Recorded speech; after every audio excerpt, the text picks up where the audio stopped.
Kipo is back in the second season of Kipo and the Age of Wonderbeasts, so let's get started.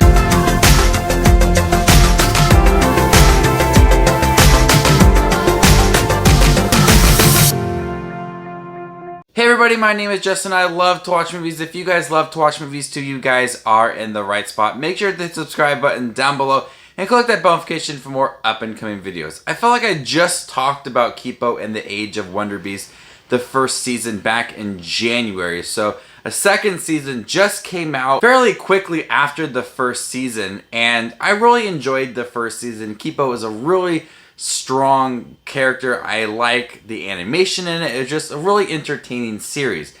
This season just builds off of that first season so well and really caught me by surprise. There are so many elements to the storyline that really shocked me, honestly. There was some routes where they took some of these characters and Kipo's past. Honestly, I did not see coming and work so well with its story and its mythology within the series. The second season continues off of the first season. Kipo is looking for Scarlemagne. She is now dealing with this jaguar arm, and she's still looking for her father and discovering things about her past. The way that they set up the first season with her past is very mysterious. You wanted to know more about it. And we get all of that information within the second season. We get to learn about her father and her mother and her past and all of these big creatures and these mutes.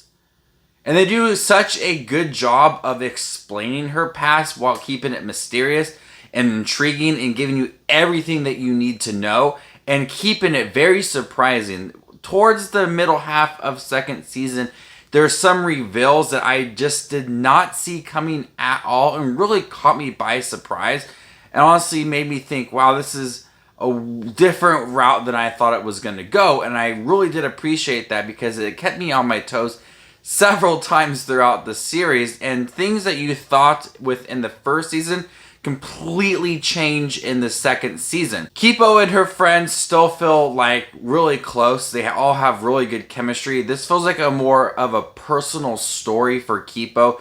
She's learning about herself and her past, and they're still developing the character along the way. She's a really interesting character. She's really fierce, but they're also making her really vulnerable in the second season. Giving her complex storylines and emotions throughout really rounds out the character. We still get some really bright animation within the second season. All these big creatures and mutes are still really fascinating, and the animation is really well done.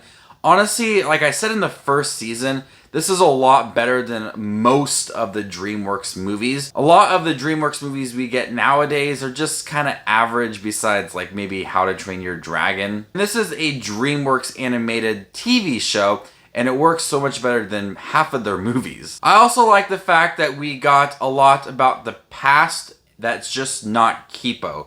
Before she was born, they talked a lot about her father and her mother and how they got to where they are now. I found that really fascinating because you get to learn more about Kipo through her parents and their characteristics as well, and how we led up to this world ran by these mutes, these creatures, these animals that talk. Kipo at times is separated from her friends, but they do a good job of adding to the personal story for Kipo and still managing to have a storyline for her friends and having some development for them as well.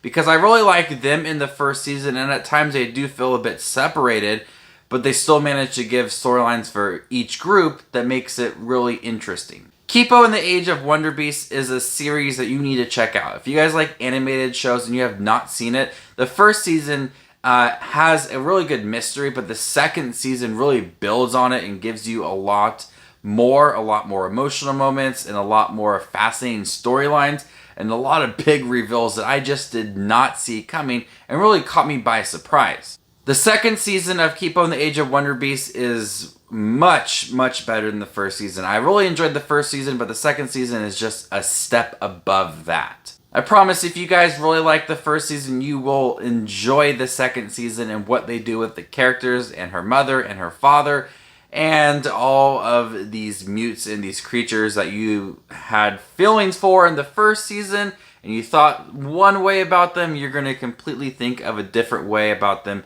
in the second season. I'm gonna go ahead and give Kipo and the Age of Wonderbeasts Season 2 a B+. Think I should come review for Kipo and the Age of Wonderbeasts Season 2 is on Netflix now. I highly recommend checking it out and staying tuned for more up and coming Netflix content. My name is Just Watch Movies, and you guys stay classy, YouTube.